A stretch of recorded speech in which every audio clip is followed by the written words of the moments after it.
Hi guys, Shadow here. We're doing a podcast on the p47d-25 Thunderbolt. Was a multi-role combat fighter in the United States Air Force in 1944. Was used heavily over the Battle of the Bulge, 1944 to 1945.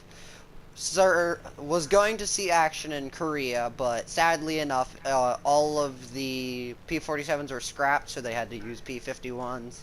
And the P-47 had the Pratt & Whitney R7-800 at its main engine. It was heavily used during World War II, fighting fighters and using it as bomber. My friend Chase here is going to do the narrating of the rest.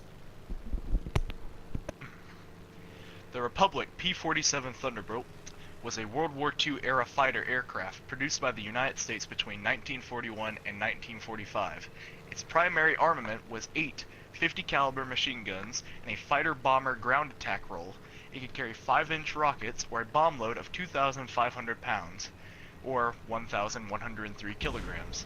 When fully loaded, the P-47 weighed up to 8 tons, making it one of the heaviest fighters in World War.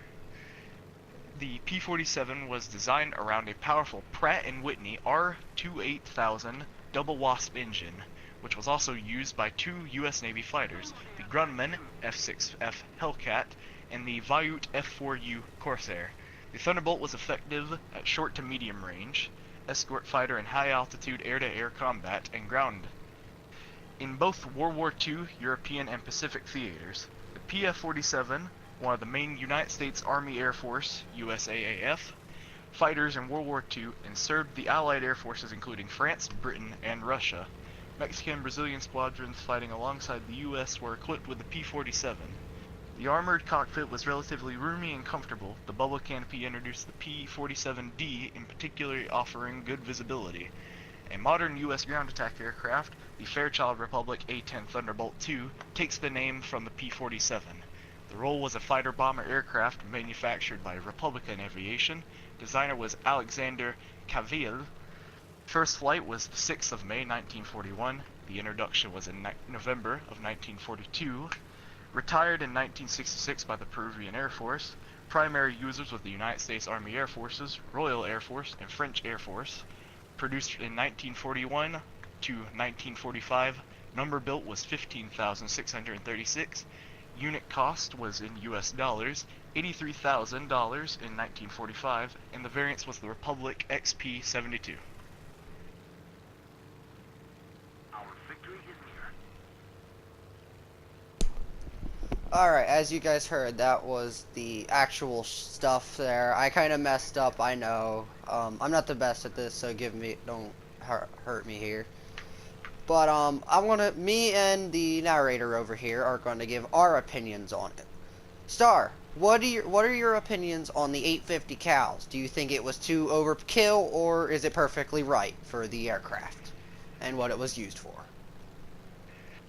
Well, depending on what you were using it for the matter of fact that it was used as a fighter aircraft with the whole naval aviation, including a bomber, that I would say that maybe not 8 would have been great for it, but for the armament it was packing, and it would be outmaneuvered in most firefights next to its firepower. I feel like it was a fair assessment to have that many, but for a standard fighter that was way too many. But for the role it was being taken as a multi-role, I could see you using 8. 50 counts, Jesus. These things are massive. Yeah. So, Star, what is your opinion on its bomb load? Was it too overkill, or was it perfectly right for the aircraft? I feel like that was well ratioed out, honestly.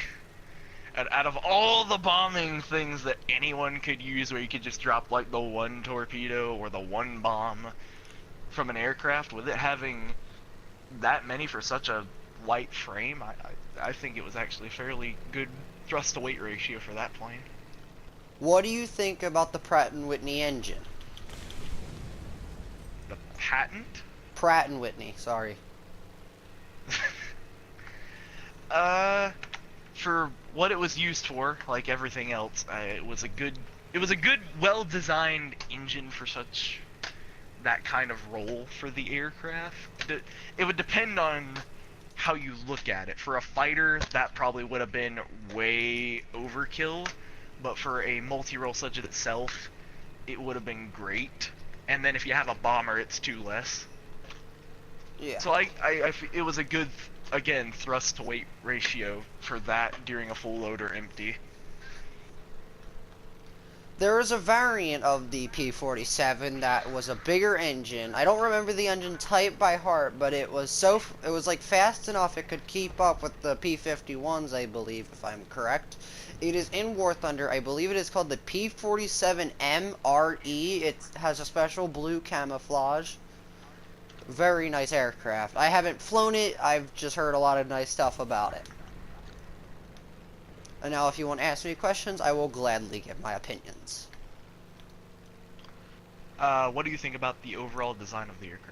Very good. It could really take a lot of punishment. There was a story of a American pilot who took almost 200 plus rounds from him just counting one side of the aircraft before he even got to the other side. So yeah. What is your opinion on the bubble canopy being used on that aircraft? Oh, and very mostly nice. not future aircraft. I really like the bubble canopies. It works very well because the radar is your eyes, basically. Like, you have full round visibility compared to, like, the early P47s that had the closed canopies, not like the bubble canopies. The thing is about the open ones, like the bubbles, they were more visibility. So say I'm being attacked by a BF-109 fighter, for example. I could see him, but he can't really see me, so, you know, it's kind of like the good thing there. It's like a mix to me. Like, I like it and don't like it at the same time. Do you think that the P47's turbocharger, like, engine, like the engine with the turbocharger, because it could reach a higher altitude versus a P51, was a good choice because it's a fighter bomber versus just the P51 just being a fighter? The P51 and the P47 are almost on par, but the P47 is slower, but it was more of my favorite aircraft because of the way it was used and how much punishment it could survive. P51, on the other hand, was a combat fighter, not a multi-role fighter like the P47 here. I got nothing else, really.